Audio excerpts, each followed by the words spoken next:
नमस्कार, वर्ल्ड हिंदू प्रेसमध्ये आपलं स्वागत आहे। आपल्यासोबत आहेत खोरीपाचे महाराष्ट्र प्रदेश अध्यक्ष सुनील भाऊ निर्भवणे। भाऊ नमस्कार, आपलं स्वागत आहे। नमस्कार। आपल्या खोरीपाच्या वतीने महाविकास आघाडीला पाठिंबा देण्यात आलेला आहे, तसं पत्र आपण शरद पवारांच्या कार्यालयामध्ये माजी मंत्री जयंत पाटील यांच्या हाती सोपवलं। विदर्भामध्ये उद्या मतदान आहे। नेमकी परिस्थिती कशी असणार आहे? आपल्या दौऱ्यामुळे साधारणतः महाविकास आघाडीला लोक मतं देण्याच्या विचाराधीन असतील का? ते मतांचा टक्का किंवा मतं त्या पद्धतीने मिळतील का? नेमकं काय वाटतं आपल्याला? धन्यवाद मराठीजी। जय भीम। जय भीम सर। रिपब्लिकन पक्ष खोरीप या पक्षाचे राष्ट्रीय अध्यक्ष आदरणीय माजी आमदार उपेंद्रजी शिंदे साहेब यांच्या नेतृत्वाखाली आम्ही राष्ट्रवादी काँग्रेसचे सन्माननीय अध्यक्ष शरदचंद्र पवार साहेबांची भेट घेतल्यानंतर महाविकास आघाडीमध्ये आमचा समावेश झाला। तशी पत्रकार परिषद जाहीर झाली, आपण त्या पत्रकार परिषदेला होतात। त्यानंतर प्रत्यक्ष आम्ही नानाभाऊ पटोलेंनासुद्धा भेटलो। शिवसेनेच्या पदाधिकाऱ्यांच्या सोबतसुद्धा आमच्या चर्चा सुरू आहेत। एकूणच आम्ही महाविकास आघाडीबरोबर आहोत आणि महाविकास आघाडीचा आम्ही प्रचार करतो आहोत। उद्या पहिल्या टप्प्यातलं मतदान आपल्या राज्यात 5 मतदारसंघ आहेत विदर्भातले, ज्याला पूर्व विदर्भ म्हणतात, त्या पूर्व विदर्भातले 5 मतदारसंघ आहेत। मी आजच सकाळी पूर्व विदर्भाचा दौरा करून आलो आणि 5ही मतदारसंघामध्ये वातावरण महायुतीच्या विरोधात आहे, भारतीय जनता पक्षाच्या विरोधात आहे।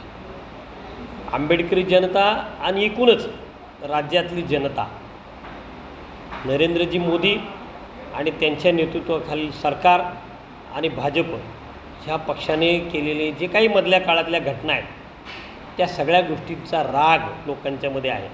विशेष म्हणजे आपल्या राज्यातले जे सरकार होतं महाविकास आघाडीचं, ते सरकार पाडण्यासाठी त्यांनी जो शिवसेना पक्ष फोडला, त्याच्यानंतर राष्ट्रवादी काँग्रेस पक्ष फोडला, काँग्रेसमधली काही मोठमोठे नेते त्यांनी फोडले, या सगळ्या गोष्टींच्याबद्दल राग आहे।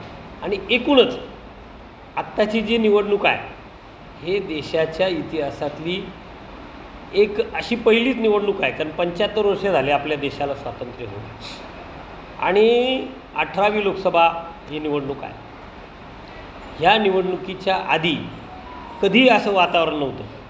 ही पहिली निवडणूक आहे की या देशाचं भवितव्य जे आहे ते ह्या निवडणुकीवर अवलंबून आहे। कारण या देशाच्या सरकार आज जे आहे नरेंद्र मोदींचं, त्यांनी जे काय गेल्या काही 10 वर्षामध्ये ज्या भूमिका राबवल्या, ज्या निर्णय त्यांनी घेतले, त्या निर्णयांच्यामुळे एकतर केंद्रातल्या सार्वजनिक कंपन्या ज्या आहेत त्यांनी विकल्या, विशेषतः तेल कंपन्या फायद्यातल्या होत्या, इन्शुरन्स कंपन्या, अगदी विमानतळापर्यंत, रेल्वे, मोठमोठ्या ठिकाणी खाजगीकरणाचा त्यांनी धोरण स्वीकारलं।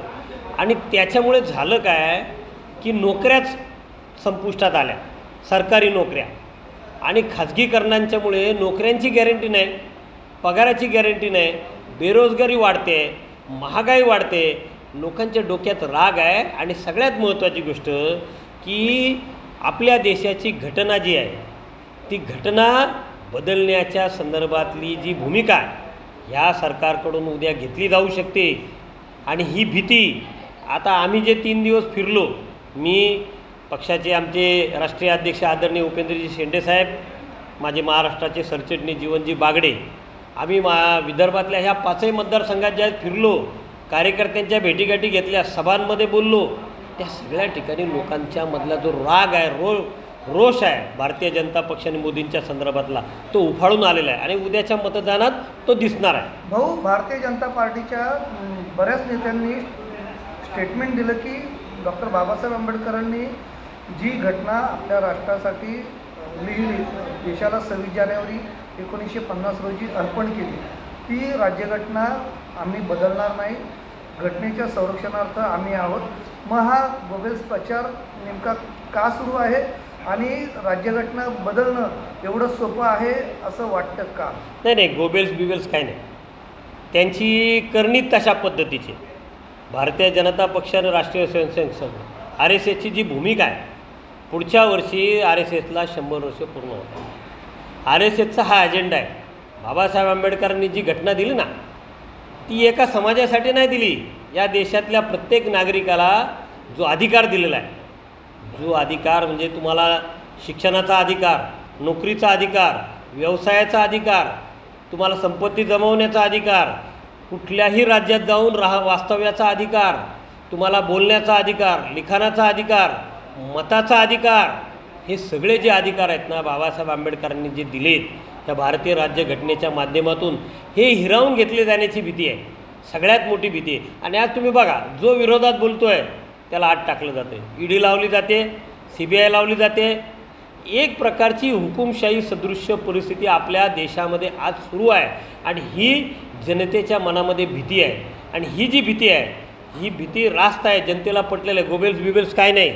यांच्या डोक्यामध्ये काय आहे की 400 पारचा नारा हे एवढ्यासाठी देत आहेत.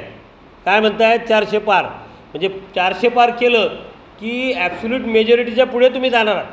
म्हणजे एक हाती लोकसभेत, राज्यसभेत तुम्हाला निर्णय घेण्याचा जो अधिकार मिळणार आहे, त्या अधिकारात हे घटना बदलू शकतात. एवढी हिंमत मोदीमध्ये आहे, RSSमध्ये आहे. आणि ही मोठी भीती आहे. जर या देशाची घटना बदलली, बघा ते काय म्हणत आहेत, आम्हाला हिंदू राष्ट्र निर्माण करायचं आहे, रामराज्य आणायचं आहे. या देशातला जो समाज आहे, जवळजवळ सगळ्यात मोठा समाज हिंदू समाज आहे. आणि तू 75 वर्ष या देशात राहतो ना, 75 वर्षात त्या माणसाला कुठं न्याय मिळाला नाही का? 75 वर्षात हिंदू म्हणून त्याच्यावर कुठं अन्याय झाला आहे का? नाही ना. मग आत्ताच तुम्हाला हिंदू राष्ट्राची गरज पडली आहे. या देशात प्रत्येक धर्माच्या आणि प्रत्येक जातीच्या माणसाला सन्मानपूर्वक जगण्याचा अधिकार बाबासाहेब आंबेडकरांनी या घटनेच्या माध्यमातून दिला. आणि घटना समितीत त्या सगळ्या गोष्टी त्यांनी मान्य करून घेतलेल्या आहेत. म्हणजे बाबासाहेब आंबेडकरांचा एकट्याचा विचार जरी आटला तरी तो सगळ्यांच्याकडे मान्य करून घेतलेला आहे. धन्यवाद. उद्याची जी निवडणूक होती आहे ती अत्यंत महत्त्वाची आहे. ज्या पद्धतीने सुनील भाऊंनी आत्ता सांगितलं की मोदींना जर 400च्या पेक्षा जास्त जागा मिळाल्या आणि बहुमताने जर ते सत्तेवरती आले तर भारताची राज्यघटना बदलण्याचा जो त्यांचा मानस आहे तो तडीच जाईल. घोडा मैदान जवळ आहे. नेमकं काय घडतं ते येणारा काळच ठरवेल. सद्यस्थितीत आपण इथेच थांबतो. वर्ल्ड हिंदू प्रेस करता दिनेश मराठे, मुंबई. धन्यवाद. धन्यवाद. जय भीम. जय भीम.